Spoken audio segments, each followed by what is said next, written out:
Muito provavelmente essa dúvida já passou dentro de você que é. Ou talvez você está até se questionando agora sobre isso. Quando é que eu sei que eu devo fazer alguma coisa?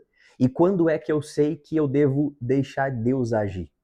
Porque eu sei, assim como eu, você que tem essa dúvida, talvez você está pensando, cara, eu não quero colocar a mão na onde Deus deve agir, porque aí eu vou atrapalhar tudo.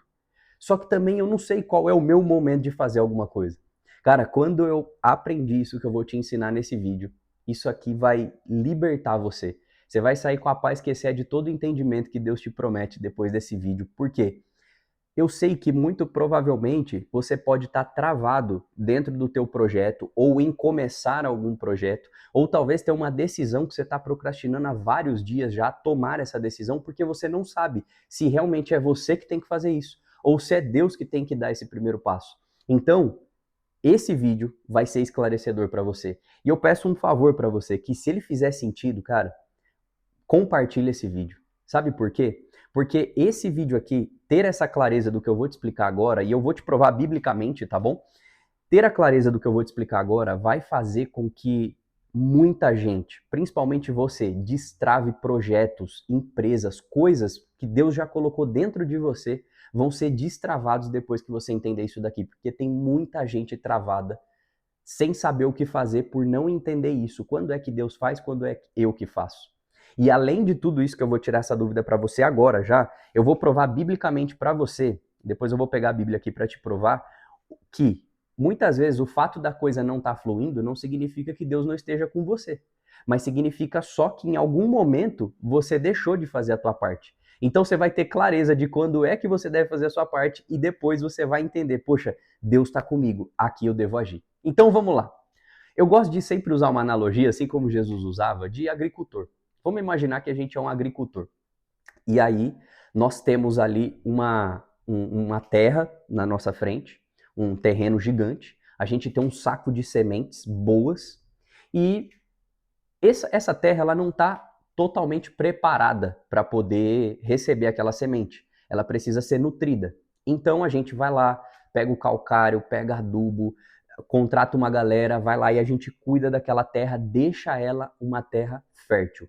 Beleza, depois que aquela terra está fértil, esse é o nosso papel, tá? Deixar a terra fértil. Aí a gente pega a semente, mais uma parte do nosso papel, lançar a semente dentro da terra. Então a gente vai lá, planta, separa a distância de uma para outra bonitinho, não cava nem muito fundo, mas também não deixa nem muito raso, deixa na proporção que aquela semente precisa ter. Eu não sei se você sabe, mas tem sementes que você precisa deixar um pouco mais raso, tem outras sementes que você tem que plantar elas um pouco mais fundo. Então é nosso papel também entender qual é a característica daquela semente, como ela deve ser plantada, como aquele solo deve estar nutrido para poder trazer vida para aquela semente. Beleza, a gente cuidou de tudo isso, entendeu da semente, cuidou do solo, fez exatamente o que se pede, plantou.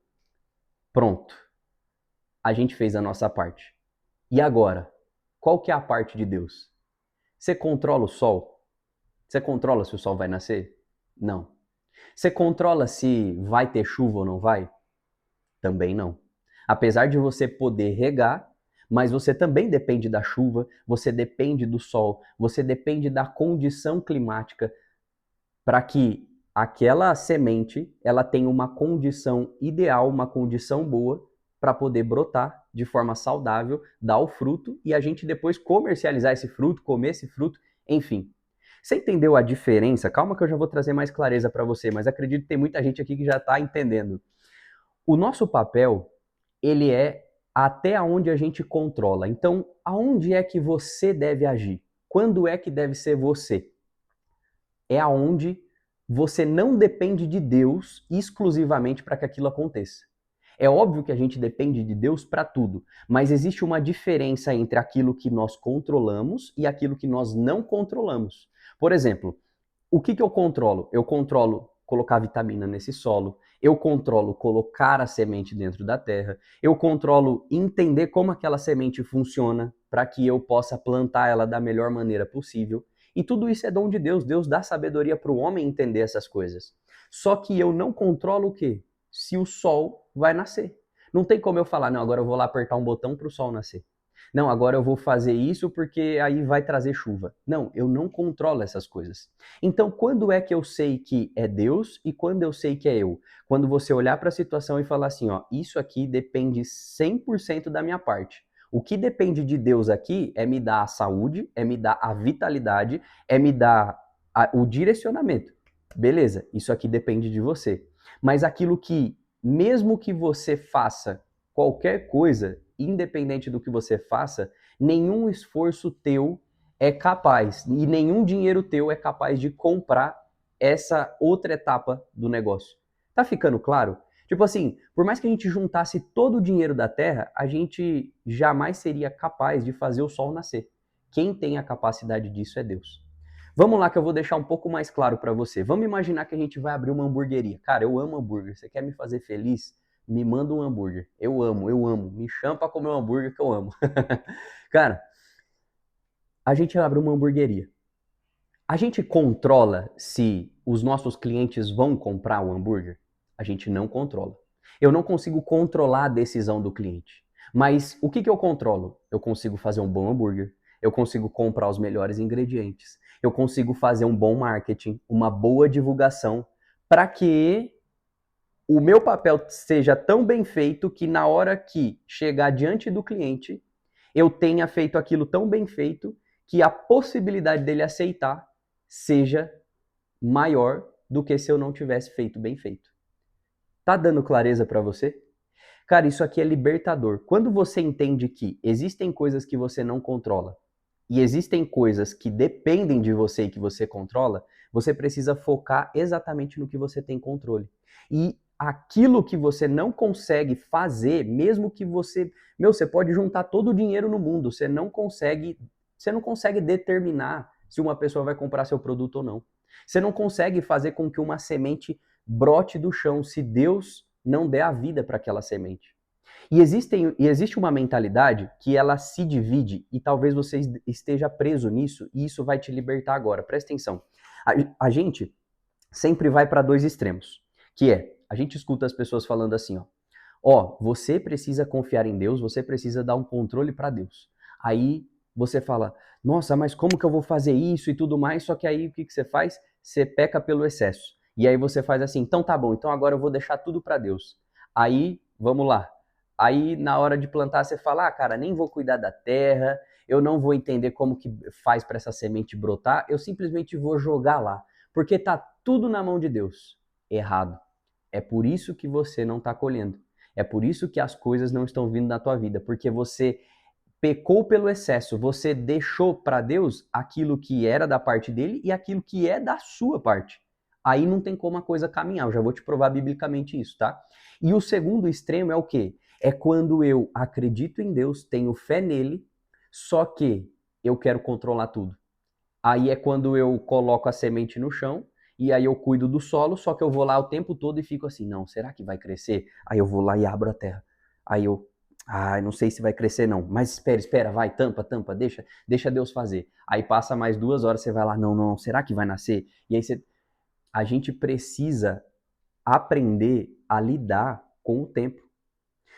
Esse lidar com o tempo, ele é o processo de maturidade e é o que demonstra a tua confiança em Deus.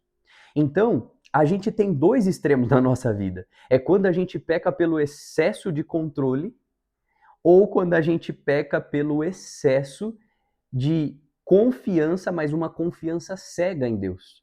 Uma confiança de que, poxa, Deus não prometeu que ele ia fazer a sua parte. Deus, ele já fez a parte dele. Agora cabe a nós nos alinharmos com aquilo que ele já proporcionou. Entende? E o outro extremo é quando eu quero controlar tudo. E quando eu quero controlar tudo, é aí de fato, quando eu quero fazer o sol nascer. É como se você fosse assim, você abriu tua empresa, você criou um negócio, e aí você fala, cara, eu preciso focar em fazer um bom produto, entregar um bom serviço, fazer um bom marketing, ter um bom atendimento. Beleza, é isso que eu preciso focar. Porque aí a tendência de que os clientes vão preferir e vão chegar cada vez mais vai ser muito melhor. Só que ao invés disso, a gente faz o quê? A gente faz tudo isso e aí a gente fala assim, não, mas agora eu preciso que as pessoas comprem. Eu preciso convencer as pessoas de comprar. E aí a gente começa a gastar energia com aquilo que a gente não controla. E aí é quando a ansiedade vem, é quando o medo vem, e aí é quando você fica paralisado e o teu projeto não sai do papel. Deus chamou a gente para fazer as coisas em conjunto com Ele. Não para que a gente entregue tudo só para Ele e também não para que a gente controle tudo, mas para que haja uma coerência, para que haja um balanço ali entre a tua parte e a parte de Deus. Cara, eu creio que o Espírito Santo está trazendo muita clareza para você aqui já sobre o que precisa ser feito. E agora eu vou te provar na Bíblia, lá em Josué 7, a gente já está acabando o vídeo, tá? Lá em Josué 7, tem uma etapa aqui da história onde Josué entrou para a cidade de Jericó e acabou de destruir a cidade inteira com o exército dele. Deus deu a vitória para eles. E Deus tinha prometido para Josué, falou, ó, eu já entreguei os inimigos nas suas mãos. Vocês só precisam ir lutar, mas a guerra já é de vocês, já tá ganha. Imagina, que delícia entrar numa guerra assim, hein? Você falou, meu, eu vou lutar e já tá ganho. Não vou morrer, eu vou ganhar, porque Deus prometeu. Mas Deus colocou eles para lutar. Por quê? Parte de Deus, dar a vitória sobre a guerra. Parte dos homens, a parte do exército de Israel, ir lutar. Você entende? O teu posicionamento libera o favor de Deus. Pega essa chave aqui, ó. O teu posicionamento libera o favor de Deus. Só que muitas vezes nós temos uma mentalidade errada, uma mentalidade muito falida, aonde a gente acredita que porque Deus prometeu, a gente não precisa se posicionar.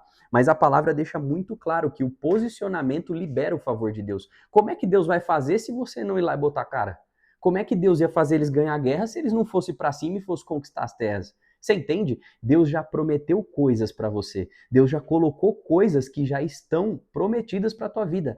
E como que você acessa isso? Quando você se posiciona, quando você bota a cara, quando você vai para cima e faz acontecer. Sem querer controlar tudo e entendendo que tem coisas que não dependem de você, que dependem exclusivamente de Deus, mas o que depende de você, você vai fazer muito bem feito. Aí a conta fecha, você tá entendendo? Não tô dizendo que é fácil, eu passo por isso também, mas que é totalmente possível. E aí o contexto que eu vou ler para você aqui tá em Josué 7, onde diz qual que é o momento que eles estão. Eles acabaram de entrar na terra lá de Jericó, destruíram tudo e Deus falou assim, ó, não é para pegar nada dessa cidade. Tudo isso daí vai ficar consagrado para mim. Não pega nada. Beleza, era uma ordem. Só que teve um cara lá no meio do exército que acabou pegando uns negócios ali. Ele viu uns negócios que brilhou os olhos dele, ele falou, meu, vou levar isso aqui. Botou para escondeu, mentiu e levou. Chegou numa próxima guerra. E aí o pessoal foi sondar lá, falou assim, Josué, não precisa nem mandar muita gente, porque nem tem tanto povo lá para matar assim. Manda só um pouco e a gente já resolve o problema. E aí Josué mandou 3.000 homens. E aqui eu vou ler para você, é nesse contexto que a gente tá bom? Portanto, subiram apenas cerca de 3.000 guerreiros, mas eles fugiram diante dos homens de Ai. Ai era a cidade que eles estavam indo confrontar. Que os perseguiram desde o portão da cidade até as pedreiras e mataram 36 soldados que recuavam pela encosta. Com isso, o povo se encheu de medo e perdeu completamente o ânimo. Então deixa eu traduzir para você. Josué mandou 3.000 homens. Deus tinha falado que daria vitória para eles. Só que de repente 36 homens morrem. Quando eles souberam disso, o povo inteiro, junto com Josué, se apavorou e se encheu de medo. Falou, meu Deus, pronto, Deus já não está mais com a gente. É o que a gente pensa assim, não é? Deu uma coisa errada, não, pronto, acabou. Deus já não está mais com a gente, Deus já não está mais aqui. E agora, o que a gente vai fazer? Meu Deus, começou a se desesperar. E aí, vem aqui e diz o seguinte, no verso 6. Josué e as autoridades de Israel rasgaram as roupas, jogaram terra sobre a cabeça e se prostraram com o rosto diante da arca do Senhor até entardecer. Então Josué clamou, ó soberano Senhor, por que nos fizeste atravessar o Jordão para nos entregar aos amorreus? Antes tivéssemos nos contentado em ficar do outro lado do rio. Senhor, o que posso dizer agora que Israel fugiu dos seus inimigos? Quantos cananeus e todos os povos que vivem na região souberem do que aconteceu, nos cercarão e apagarão o nosso nome da face da terra. E então, o que será do teu grande nome? Ponto. O que estava acontecendo aqui? Cara, o povo estava morrendo de medo, porque eles estavam entrando para conquistar a terra prometida. Deus prometeu aquela terra para eles. Deus prometeu, parte de Deus, ó. Deus, ó, a terra é de vocês. Qual que era a parte deles? Ó, agora vocês vão lá lutar. A guerra já é de vocês, a terra já é de vocês, já tá tudo ganho, só que vocês vão ter que lutar. Entendeu? Promessa não anula posicionamento. A promessa de Deus não anula o teu posicionamento. É através do posicionamento que você acessa a promessa. E aí, o povo se encheu de medo. E naquele momento ali, o que aconteceu? Josué se ajoelhou, prostrou o rosto no chão, começou a clamar a Deus e falar assim, meu Deus, e agora? Deus, por que o Senhor trouxe a gente até aqui? Deus, eu tava... É como se, traduzindo para o contexto de agora, né? Como se Josué estivesse dizendo algo que a gente muitas vezes se posiciona assim diante de Deus, né? Tivesse falado assim, Deus, por que o Senhor me permitiu tomar essa decisão? Por que o Senhor me permitiu abrir essa empresa? Por que o Senhor me permitiu começar esse projeto? Por que o Senhor me permitiu mudar de cidade? Por que o Senhor me trouxe até aqui, Deus? Para estar acontecendo isso agora? O Senhor não prometeu que ia estar comigo. O Senhor não prometeu que ia fazer tudo por mim. Agora, olha o que está acontecendo, Deus. Olha o que está acontecendo. Por que o Senhor me trouxe até aqui? Antes o Senhor tivesse me deixado aonde eu estava, fazendo o que eu estava muito bem. É isso que Josué está dizendo. Muitas vezes é o que eu e você diz. Mas olha a resposta de Deus aqui, ó. Mas o Senhor disse a Josué, levante-se. Por que você está prostrado com o rosto no chão? Israel pecou e quebrou a minha aliança. Roubou alguns dos objetos que eu ordenei que fossem separados para mim. E não apenas os roubou, mas também mentiu a respeito e os escondeu no meio dos seus pertences. Por isso os israelitas foram derrotados e fugiram de seus inimigos. Agora Israel foi separado para a destruição. Não permanecerei mais com vocês, a menos que eliminem do seu meio aquilo que foi separado para a destruição. Levante-se, ordene ao povo que se purifique, a fim de se preparar para amanhã. Amém? Olha aqui, Josué, com os líderes ali, eles estavam lamentando e dizendo, olha o que Josué estava falando para Deus. Deus, por que isso está acontecendo agora? E Deus está dizendo assim, vocês só foram mortos, alguns de vocês, porque tem gente no meio de vocês que desobedeceu e mentiu. Traduzindo, que deixou de fazer a sua parte.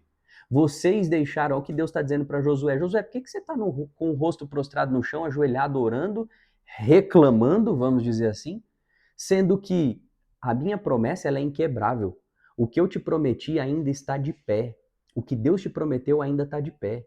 O que estava acontecendo aqui era o que, ó, agora Israel foi separado para a destruição, Deus estava falando. Não permanecerei mais com vocês, a menos que eliminem do seu meio aquilo que foi separado para a destruição. O que Deus está dizendo para mim e para você? O que Deus disse aqui para esse povo? Disse, olha, eu continuo com você. Eu não saí do negócio. Eu continuo, a minha promessa ainda está de pé. Só que a não ser que vocês mandem embora esses objetos que foram separados para destruição, que foi uma ordem minha, que eu falei que não era para pegar, se vocês não obedecerem, eu não vou estar mais com vocês. E aí acontece depois, eles reúnem lá quem pegou, enfim, tem a sentença lá, e aí resolve o problema, entende? Depois você pode ler o capítulo de Josué. Mas na nossa vida, muitas vezes é assim. A gente está fazendo igual o Josué, se prostrando no chão, lamentando e falando, Deus, por que isso está acontecendo? Fazendo uma oração muitas vezes vitimista, sabe? E Deus está dizendo, meu, isso só está acontecendo porque você deixou de fazer a sua parte. Eu ainda continuo com você, mas para que as coisas continuem a fluir, você precisa fazer a sua parte. Entenda, o exército de Israel só começou a morrer porque um lá no meio deixou de fazer a parte dele, que era não pegar aquilo que Deus pediu para não pegar, que era não que era obedecer. Você está entendendo? Eu espero que esse vídeo ele possa ter ministrado muito teu coração e ele possa ter feito muito sentido para você. Entenda, Deus ainda continua com você, a promessa ainda está de pé. O fato de algumas coisas não estarem saindo tão bem é porque talvez você só esqueceu de fazer a sua parte. É porque talvez você só abriu mão de fazer a tua parte e você ficou na dúvida, pô, será que isso é eu? Será que isso é Deus? Ou talvez você foi para aqueles dois extremos que eu expliquei lá no começo. Talvez você falou, não, vou deixar tudo para Deus. E aí você esqueceu de fazer a sua parte e fez tudo de qualquer jeito, porque você falou, bom, vou deixar o controle mesmo. E aí parece que as coisas só pioraram, sabe por quê? Porque precisa existir um bom senso em entender que tem coisas que só Deus pode fazer. E aquelas que só você pode fazer, faça muito bem feito. E aí, quando você fizer tudo aquilo que só você pode fazer, aí você fica em paz. Porque Deus, ele não é homem para que minta, nem filho do homem para que se arrependa. Assim está escrito na palavra dele. Ele não se arrependeu da promessa que ele fez para você. Deus é um Deus que não muda. Ele é o mesmo ontem, hoje e será o mesmo para sempre. Deus não mudou. Quem mudou foi eu e foi você. Nós que somos suscetíveis às circunstâncias. Deus não é.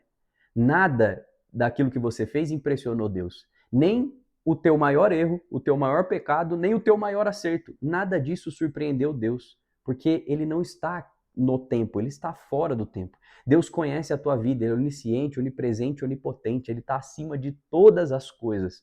Então entenda, cabe a nós nos alinharmos com aquilo que Deus tem pra gente. E como é que a gente faz isso da melhor forma possível? Lendo a palavra dele, orando, jejuando, buscando a presença de Deus, estudando, meditando na palavra. E, cara, fazendo a nossa parte. Você já sabe o que você precisa fazer. Faça uma oração depois desse vídeo. Vai para o teu secreto. Peça perdão para Deus por você ter negligenciado a sua parte. E a partir desse momento, fala para ele, Deus, a partir de hoje eu vou fazer tudo aquilo que é minha responsabilidade. E eu confio plenamente que é o que é da parte do Senhor, eu sei que o Senhor vai fazer. Vai para cima, meu filho. Que Deus abençoe muito sua vida. Deixa eu te pedir, se esse vídeo falou com você, deixa o like aí, tá bom? Deixa o joinha e compartilha, tá bom? Compartilha com 1, 2, 3, 10 pessoas, enfim, quantas pessoas você quiser, porque tem gente agora orando pela solução que você acabou de receber. E, como bônus para você que ficou até o final, tem um link aí na descrição, que é o nosso canal, o grupo no WhatsApp dos Transbordantes, onde eu sempre mando um áudio, um devocional, alguma oração, enfim, e você recebe os vídeos em primeira mão lá. Então, se você quiser ter essa proximidade maior comigo, só entrar no grupo dos Transbordantes. Tamo junto, Deus abençoe muito sua vida. Valeu!